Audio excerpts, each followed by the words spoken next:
जय जिनेंद्र मित्रों, मैं विकास कुमार जैन कटनी मध्य प्रदेश से और मैं आपके सामने आज श्री आदिनाथ भगवान के अन्य प्रासंगिक विषय को लेना चाहता हूं। वैसे सभी मित्रों ने बहुत अच्छे अच्छे विषय रखे हैं, लेकिन मैं चाहता हूं कि मैं आपको ऐसे अनछुए पहलुओं को और मैं आप विषय ध्यान डालूं, प्रकाश डालूं जो आप पसंद भी करें।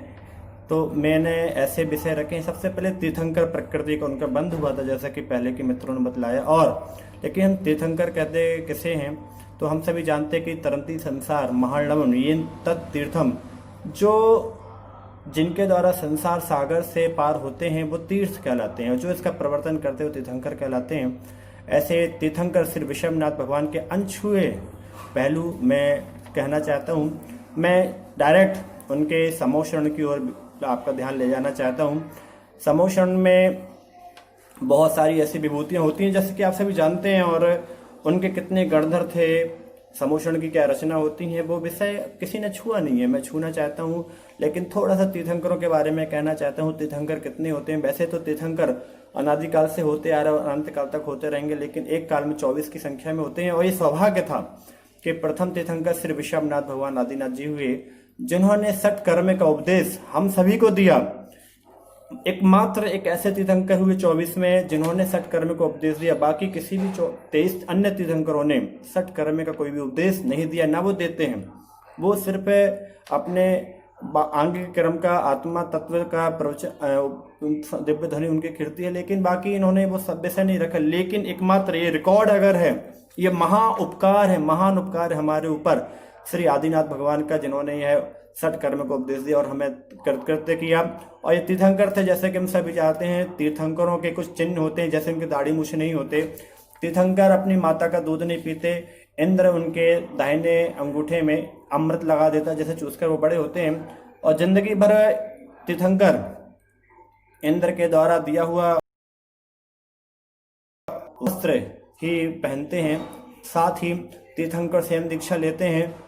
तीर्थंकर अपने बालक अवस्था में, गृहस्थ अवस्था में, मुनि अवस्था में मंदिर नहीं जाते हैं, ना ही वो अन्य किसी मुनि के सामने साक्षात्कार होता है। और जब तक वो गृहस्थ में रहते हैं, हम सभी जानते हैं कि उनके परिवार कुटुंब जन्म में किसी की मृत्यु नहीं होती है।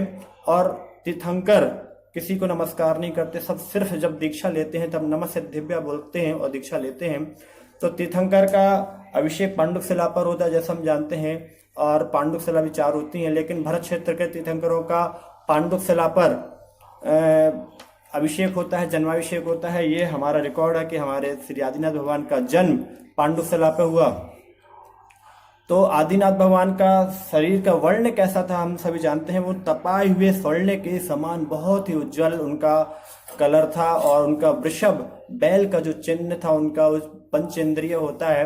और इनकी शादी हुई, हम सभी जानते हैं। मैं आगे चलता हूँ कि उन्होंने, तीर्थंकर ने, उनकी जब दीक्षा ली, नीलांजना का नृत्य देख उनको वैराग्य, उनकी दीक्षा हुई, तब उनके साथ में 4000 राजाओं ने साथ में दीक्षा ली। ये भी हम सभी जानते हैं। आपको मैं बता रहा हूँ, आप जानते तब भी मैं आपको बता रहा हूँ, बहुत अच्छी बात है। 4000 राजाओं ने दीक्षा ली।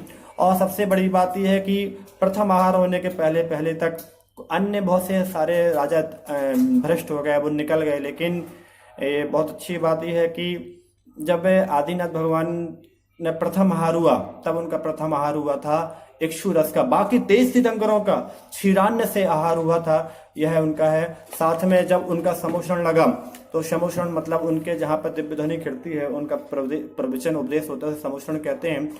तीर्थंकरों को केवल ज्ञान उत्पन्न होने के बाद सौधर्मेंद्र के आगे से कुबेर विशेष रत्न मणियों के द्वारा समोषण की रचना करता है। और यह दिव्य ध्वनि होने पर, केवल ज्ञान होने पर सीधे भगवान